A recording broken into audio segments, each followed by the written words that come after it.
আসসালামু আলাইকুম। সবাইকে স্বাগত জানাচ্ছি আমি নাইম ফাথম মুবিন। শুরুতে সংবাদ শিরোনাম। বাংলাদেশের সর্বশেষ গুরুত্বপূর্ণ আপডেট সংবাদে আপনাকে স্বাগত। শুরুতেই সংবাদ শিরোনাম, পরে বিস্তারিত।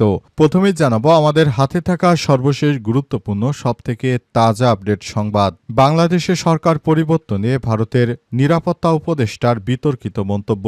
ভারতের জাতীয় নিরাপত্তা উপদেষ্টা অজিত দোভাল বলেছেন, দুর্বল শাসন ব্যবস্থা অনেক সময় একটি দেশে সরকার পতনের কারণ হয়ে দাঁড়ায়। বাংলাদেশ, নেপাল ও শ্রীলঙ্কা সহ দক্ষিণ এশিয়ার কয়েকটি দেশে আনুষ্ঠানিক উপায়ে সরকার পরিবর্তনের পেছনে এমন প্রশাসনিক দুর্বল কাঠামোর প্রভাব ছিল বলে মন্তব্য করেছেন কুখ্যাত অজিত দোভাল। এরপর জানাবো রাজধানীতে জামাতের মোটর শোভাযাত্রা এবং ম্যারাথন কর্মসূচি। আসন্ন জাতীয় সংসদ নির্বাচনের প্রচারণার অংশ হিসেবে প্রথমবারের মতো রাজধানীর বিভিন্ন এলাকায় মোটরসাইকেল শোভাযাত্রা ও ম্যারাথন কর্মসূচি পালন করেছেন বাংলাদেশ জামাত ইসলামের প্রার্থীরা। এদিকে যারা নির্বাচনের আগে গণভোট চায় না তারা মুখে বললেও গণতন্ত্রে বিশ্বাস করে না। যারা নির্বাচনের আগে অর্থাৎ বিএনপি গণভোটে বিশ্বাস করে না তারা মুখে বললেও দেশে গণতন্ত্রকে বিশ্বাস করে না বলে মন্তব্য করেছেন বাংলাদেশ জামাত ইসলামের নায়েবে আমির মুজিবুর রহমান। তিনি বলেন, গণভোট ও জাতীয় নির্বাচন একই দিনে হলে গণভোটের কোনো মূল্য থাকবে না। জানাবো নারায়ণগঞ্জের ত্বকী হত্যা মামলার তদন্ত শেষ, শীঘ্রই চার্জশিট জমা দেওয়া হবে বলছে র্যাব। নারায়ণগঞ্জে মেধাবী ছাত্র তানবীর মোহাম্মদ ত্বকী হত্যা মামলার তদন্ত শেষ হয়েছে, শীঘ্রই চার্জশিট জমা দেওয়া হবে বলে জানিয়েছে র্যাব 11 এর অধিনায়ক lieutenant colonel SM. Sajjad Hossain. শনিবার 1 নভেম্বর এক সংবাদ সম্মেলনে তিনি এসব কথা জানান। এবং সর্বশেষ জানাবো কুয়ালালামপুরে মালয়েশিয়ায় 60তলা ভবনে আগুন, ফায়ার সার্ভিসের চেষ্টায় মাত্র 15 মিনিটে আগুন নিয়ন্ত্রণে। মালয়েশিয়ার রাজধানী কুয়ালালামপুরের বিখ্যাত পেট্রোনাস টাওয়ারের 3 ভবনে আজ সকালে আগুন লাগে। সামাজিক যোগাযোগ মাধ্যমে ছড়িয়ে পড়া ভিডিওতে শীর্ষতলা থেকে ঘন ধোঁয়া উঠতে দেখা গেছে, তবে মালয়েশিয়ার ফায়ার সার্ভিসের প্রচেষ্টায় মাত্র 15 মিনিটে আগুন নিয়ন্ত্রণে আসে। প্রিয় দর্শক, এতক্ষণ শুনছিলেন সংবাদ শিরোনাম, এবারে বিস্তারিত। তবে তার আগে বন্ধুরা অনুরোধ থাকবে এই সংবাদটিতে একটি লাইক দিন। এই চ্যানেলে আপনি নতুন হয়ে থাকলে আমাদের সংবাদটি দেখতে দেখতে চ্যানেলটি সাবস্ক্রাইব করে রাখুন। কমেন্ট করে বন্ধুরা আপনার মূল্যবান মতামত জানিয়ে দিন আপনি বিশ্বের কোন দেশ থেকে বা বাংলাদেশের কোন স্থান থেকে আমাদের সংবাদটি দেখছেন এবং শুনছেন। আর বন্ধুরা, গাজা যুদ্ধে আপনি যদি নিরীহ ফিলিস্তিনিদের ভালোবেসে থাকেন কমেন্টে ইয়েস লিখে বিশ্ববাসীকে জানিয়ে দিন। এবারে বিস্তারিত। বাংলাদেশের সরকার পরিবর্তন নিয়ে ভারতের নিরাপত্তা উপদেষ্টার বিতর্কিত মন্তব্য। ভারতের জাতীয় নিরাপত্তা উপদেষ্টা অজিত দোভাল বলেছেন, দুর্বল শাসন ব্যবস্থা অনেক সময় একটি দেশের সরকার পতনের কারণ হয়ে দাঁড়ায়। বাংলাদেশ, নেপাল ও শ্রীলঙ্কা সহ দক্ষিণ এশিয়ার কয়েকটি দেশে অনানুষ্ঠানিক উপায়ে সরকার পরিবর্তনের পেছনে এমন দুর্বল প্রশাসনিক কাঠামোর প্রভাব ছিল।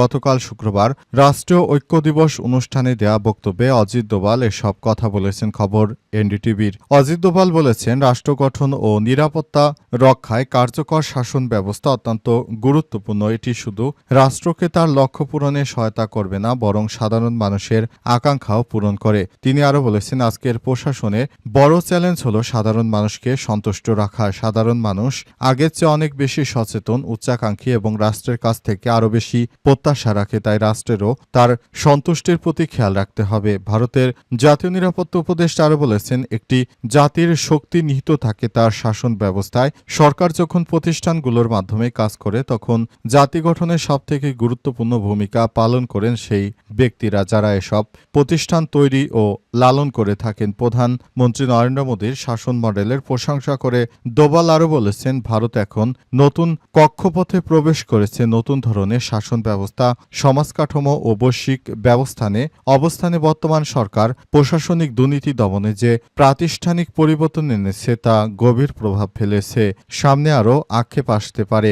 ভালো শাসনের অংশ হিসেবে নারী সুরক্ষা, সমতা ও ক্ষমতায়নের উপর গুরুত্ব আরোপ করে দোভাল আরও বলেছেন, নারীর ক্ষমতায়ন আধুনিক শাসন ব্যবস্থার অপরিবর্তনীয় অংশ। শুধু ভালো আইন বা কাঠামো থাকলেই হবে না, এগুলো কার্যকরভাবে বাস্তবায়ন করাই সবথেকে জরুরি। রাজধানীতে জামাতের মোটর শোভাযাত্রা ও ম্যারাথন কর্মসূচি। আসন্ন জাতীয় সংসদ নির্বাচনে প্রচারণার অংশ হিসেবে প্রথমবারের মতো রাজধানীর বিভিন্ন এলাকায় মোটরসাইকেল শোভাযাত্রা ও ম্যারাথন কর্মসূচি পালন করেছে বাংলাদেশ জামাত ইসলামের প্রার্থীরা।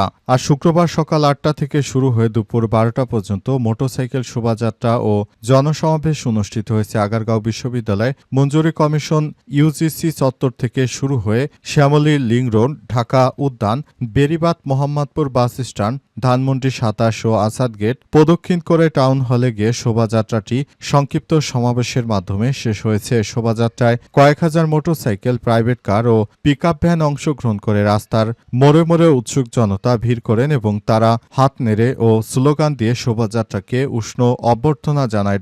ঢাকা ১৩ আসনের বিভিন্ন থানা ও ওয়ার্ডের কর্মী সমর্থক ও তরুণদের উপস্থিতিতে পুরো এলাকা জুড়ে উৎসবমুখর পরিবেশ সৃষ্টি হয়। প্রধান অতিথির বক্তব্যে মোবারক হোসাইন আগামী নির্বাচনে দাঁড়িপাল্লায় ভোট দিয়ে জামাতের প্রার্থীদের সর্বোচ্চ ভোটে নির্বাচিত করার আহ্বান জানান। অনুষ্ঠানে সভাপতিত্ব করেন ঢাকা ১৩ আসনের নির্বাচন পরিচালক মোহাম্মদ শফিউর রহমান, সঞ্চালনা করেন সদস্য সচিব মোহাম্মদ আব্দুল আওয়াল আজম। এছাড়াও উপস্থিত ছিলেন জোন টি সদস্য আজহার মুন্সি, আদাবর থানা আমির আলামিন সবুজ আরও অন্যান্য নেতৃত্ববৃন্দরা।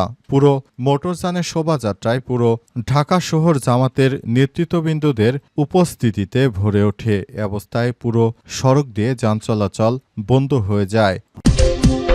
যারা নির্বাচনের আগে গণভোট চায় না তারা মুখে বললেও গণতন্ত্রে বিশ্বাস করে না, বললেন মুজিবুর রহমান। বাংলাদেশ জামাত ইসলামের নায়েবে আমির মুজিবুর রহমান বলেছে, বিএনপি যেভাবে গণভোট বা বিভিন্ন ইস্যু নিয়ে কথা বলেছে তবে তারা গণতন্ত্রে বিশ্বাস করে না, এটা এখন পুরো দিনের মতো পরিষ্কার হয়ে গেছে। বিএনপি কখনোই এই ধরনের কোনো ভালো কাজে তাদের কোনো অংশগ্রহণ নেই। তারা শুধু কিভাবে আবার শেখ হাসিনার মতো বাংলাদেশটা ধ্বংসের দিকে নিয়ে যাবে এটি তাদের একমাত্র কাম্য। বিএনপি নেতারা এখনো বিদেশে বসে আছে। দেশের মধ্যে এত বড় বড় সংকট চলে গেল, আমাদের এত নেতাকর্মীকে আওয়ামী লীগ সরকার খুন গুম করেছে, তারপরও বিএনপি এদেশে সাধারণ মানুষের উপর এখনো আস্থা রাখতে পারছে না। তারেক রহমান এখনো দেশে ফেরত আসতে পারছে না। প্রতিনিয়ত তারেক রহমানের জন্য তার নেতাকর্মীরা তাকে দেখার অপেক্ষা আছে, তারপরও তিনি দেশে এসে দেশের হাল ধরতে পারছেন না। বিদেশে বসে প্রতিনিয়ত চক্রান্ত করে বেড়াচ্ছেন। অন্তর্বর্তীকালীন সরকার যে সময় দিয়েছেন ওই উল্লেখিত সময়ে নির্বাচন হবে উল্লেখ করে জামাত ইসলামের নেতৃত্ববৃন্দরা বলেছে, বিএনপি যেভাবে গণভোট নিয়ে তারা যে ধরনের জাতিসংঘে তামাশা শুরু করেছে এই তামাশার শেষ হতে হবে। বিএনপি নিজেদের স্বার্থ হাসিলের জন্য প্রতিটি জায়গায় তারা যে ধরনের কর্মকাণ্ড পরিচালিত করছে বিষয়টি আসলে খুবই দুঃখজনক হয়ে দাঁড়িয়েছে। অন্তর্বর্তীকালীন সরকারের প্রধান উপদেষ্টা প্রফেসর ডক্টর মোহাম্মদ ইউনূসকে বলবো, বিশেষ কোনো রাজনৈতিক দলকে সুবিধা না দিয়ে বরং দেশটা যেন সুন্দরভাবে পরিচালিত হয় সেই ব্যবস্থা গ্রহণ করুন, তাহলে দেশের মানুষ আপনার প্রতি আস্থা রাখবে। অন্যথায় আপনি বিশেষ একটি দলের যদি চাহিদা পূরণ করে থাকেন তাহলে কখনো এ দেশের মানুষের কাছে আপনার মূল্য থাকবে না। নারায়ণগঞ্জে ত্বকী হত্যা মামলার তদন্ত শেষ, শীঘ্রই চার্জশিট জমা বলছে র্যাব। নারায়ণগঞ্জে মেধাবী ছাত্র তানবীর মোহাম্মদ ত্বকী হত্যা মামলার তদন্ত কর্মকর্তা হয়েছে, শীঘ্রই চার্জশিট জমা দেওয়া হবে বলে জানিয়েছে র্যাব ১১-এর অধিনায়ক lieutenant colonel HM. Sajjad Hossain. ১ November এক সংবাদ সম্মেলনে তিনি এই কথা জানান। এর আগে গত ১ অক্টোবর র্যাব ১১ মিডিয়া অফিসার সহকারী পুলিশ সুপার সনদ বরুরা স্বাক্ষরিত সংবাদ বিজ্ঞপ্তিতে জানানো হয়, ত্বকী হত্যা মামলায় আব্দুল্লাহ আল মামুন ৪০ নামের আরও এক পলাতক আসামিকে গ্রেপ্তার করা হয়েছে। গত সেপ্টেম্বরে প্রায় ২২ দিন ত্বকী হত্যা মামলার ঢাকা ও নারায়ণগঞ্জে অভিযান চালিয়ে আজমেরী ওসমানের গাড়ি চালক মোহাম্মদ জামশেদ সহ ৬ ঘনিষ্ঠ সহযোগীকে গ্রেপ্তার করে র্যাব। এদের মধ্যে আজমেরী ওসমানের সহযোগী কাজল হাওলাদার আদালতে ১৬৪ ধারায় স্বীকারোক্তিমূলক জবানবন্দি দিয়েছেন। অন্য ২ আসামি শাফায়েত হোসেন শিপন ও মামুন মিয়াকে ২ দফায় ৯ দিন রিমান্ডে নিয়ে জিজ্ঞাসাবাদ করা হয়েছে। গাড়ি চালক জামশেদকে 5 দিনের রিমান্ড শেষে আদালতে হাজির করা হলে কারাগারে পাঠানো হয়েছে। ইয়ার মোহাম্মদ কারাগারে আছেন। প্রসঙ্গত 2013 সালে 6 মার্চ নারায়ণগঞ্জে শায়েস্তা খান রোডে বাসা থেকে বেরিয়ে স্থানীয় সুধিজন কারাগারে যাওয়ার পথে নিখোঁজ হন তানবীর মোহাম্মদ ত্বকী। পরবর্তী 8 মার্চ শীতলক্ষ্যা নদীর কুমুদিনী খাল থেকে ত্বকীর মরদেহ উদ্ধার করে পুলিশ।